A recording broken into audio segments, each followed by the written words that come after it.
My name is Ingrid Newell. I'm 34 years old and my family introduces me as still figuring things out.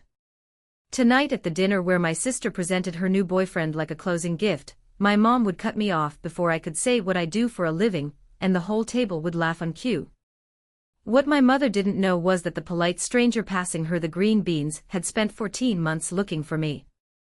Not for my sister, for me. And what happened 11 months later at my sister's wedding under a ceiling, I knew better than anyone alive in front of a national television crew. My family still can't talk about it. I've had practice being the only one at the table telling the truth. Welcome back to Calm Drama Stories, where family secrets come to light and quiet women find their voice. If you've ever been the one your family underestimated, the one they talked over, the one they explained away, this story is for you. Drop a comment below and be sure to subscribe. The dinner was at my parents' house in Harrows Bend, Ohio, and I knew it was a performance before I got my coat off. The good tablecloth was out. My sister Brooke had made the roast chicken she'd perfected for the county fair pageant in 2013, back when she was Miss Congeniality, and I was the sister they left out of the group photo caption. I came straight from my workshop, 15 minutes across town, and I'd scrub my hands twice, but linseed oil lives in your knuckles like a confession. My mom seated me at the end by the china cabinet outside what she calls the conversation zone, and that was normal. What wasn't normal was the staring. All through the salad, my family kept glancing at me the way you glance at a vase on the edge of a shelf. Not with interest, with dread, my mom, Brooke, even my dad, Tom, peering over his glasses and then away. I checked my blouse for stains. Nothing. The boyfriend was the only one who looked at me like a person. Grant tall, careful manners, the kind of listener who turns his whole chair toward you. He asked my dad about his tomatoes and actually followed up. Brooke watched him the way you watch a lottery ticket. My mother watched him the way you watch an auditor. And in the gaps, everyone watched me. Warning looks passed around the table like a dish nobody wanted to hold. I'd been in this family 34 years, and I still couldn't read the whole code. But I knew the channel it came in on. Something about tonight was fragile, and they'd all agreed in advance the breakable thing was me. Then Grant turned, gave me his whole chair, and asked the politest question in the world. "And what do you do, Ingrid?" My mother sat down her fork with the sound of a gavel. "Don't embarrass us." She said it lightly, brightly, the way you'd say more wine. And that is exactly what made it land like a slap. This wasn't anger. It was procedure. The table laughed. Not cruel laughter which somehow would have been kinder. Rehearsed laughter. The laughter of people who had heard this bit before and knew their part. My aunt tittered into her napkin. My dad studied his chicken like it contained a message.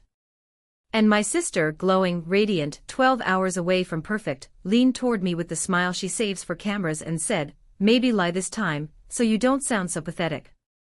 More laughter, warmer now, relieved. The vase had been moved safely back from the edge of the shelf. Grant didn't laugh. I noticed that even then. He looked from my sister to my mother to me, the way a man checks a room's exits. I sat there with my hands in my lap, and I did the thing I have done at that table since I was 22. I smiled.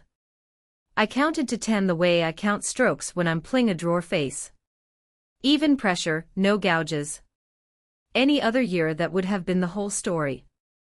Smile past the beans, drive back to the workshop, talk to the furniture. The furniture is more polite. But that afternoon, I had come off a scaffold under a church ceiling in Toledo, and my hands still smelled like 140 years of other people's patience, and something in me was tired in a brand new place. So I didn't just smile this time. I opened my mouth. "I'm a conservator," I said in the same voice I used to tell clients their heirloom is older than they think. "I restore things people gave up on." That was all both true, level as a workbench.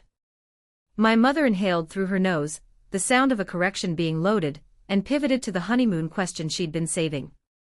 Because in her house, the way you handle a mess is you talk over it until it agrees to not exist. Brooke picked it up on cue, Portugal, maybe Italy, and the table rolled on, relieved, and I reached for the green beans, already retreating back into my usual assignment, which is being furniture. Myself. Except Grant hadn't moved. He was looking at me, and his glass was suspended halfway between the table and his mouth, forgotten.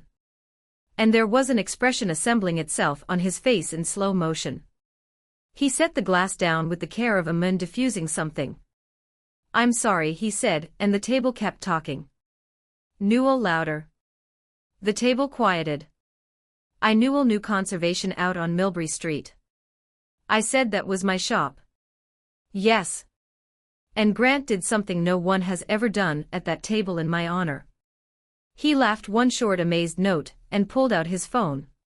His thumbs moved. He turned the screen around. On it was a photograph of a walnut-high boy 1780s book-matched veneer. The finish glowing like something poured. I knew it the way you know your own signature. I'd spent 5 months of my life a foot away from that piece. You did this, Grant said. This is our foundations. My mother has been trying to reach you for 14 months. You could hear the refrigerator hum from 2 rooms away. My mother's face did something I'd never seen it do. It went looking for a script and came back empty. Brooke's fork stopped in the air with a piece of her pageant chicken still on it. Grant kept going because he had no idea he was rearranging a house as he spoke. His family ran the Whitfield Foundation. Arts Preservation, a name even my mother knew from the society page she pretends not to read. They had underwritten the restoration of Fairmont Hall, the big limestone estate out on County Road 9, and the selection committee had ranked one conservator first for the ballroom ceiling.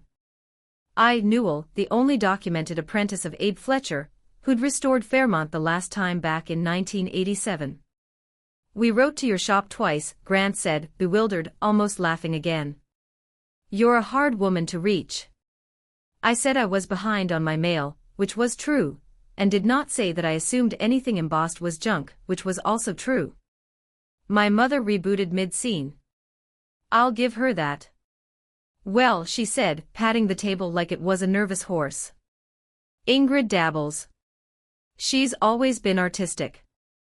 And Grant, polite, unbudging, terribly sincere, said, Mrs. Newell, the committee doesn't rank dabblers. Nobody laughed at that. My sister was looking at me with an expression I genuinely could not name because I had never seen it aimed at me before. Recalculation. The boyfriend they'd staged this whole dinner to impress had spent the evening trying not to stare at the family embarrassment. Because where he came from, the embarrassment was the celebrity. My mother reached for the wine and refilled glasses that were already full, pale, all of them, just like I promised you. She got me alone in the kitchen while the others had coffee under the pretense of the dessert plates. My mother has a special voice for damage control. Low and administrative, the voice of a hospital billing office, which is what she ran for 26 years. You will not take that job, she said, scraping frosting off a plate with surgical strokes. I asked why not. Because that hall is where your sister is getting married. If this goes where it's going, you'd be underfoot at Brooke's venue for months. Ladders, tarps, you in coveralls while his family walks through in suits. She rinsed the plate, set it in the rack, and looked at me. And for one strange second, I saw the thing underneath the whole performance. Not contempt. Fear. Fear. With 30 years of management training, this wedding is bigger than your hobby, Ingrid. One wrong impression and people decide things about a family. That's all it takes. One. And there it was. The operating system laid bare on the kitchen counter. She had never once asked if I was good, because good wasn't the metric. Explainable was the metric. A daughter in coveralls was a liability, no matter what her hands could raise from the dead. I dried my hands on her good towel, and said I'd think about it, which we both knew was my polite lie, the single dialect of mine she's fluent in. I drove back to the workshop with the windows down. Above my bench, taped where Abe left it, is a yellowed card in his block printing. Nobody claps for the glue. It holds anyway.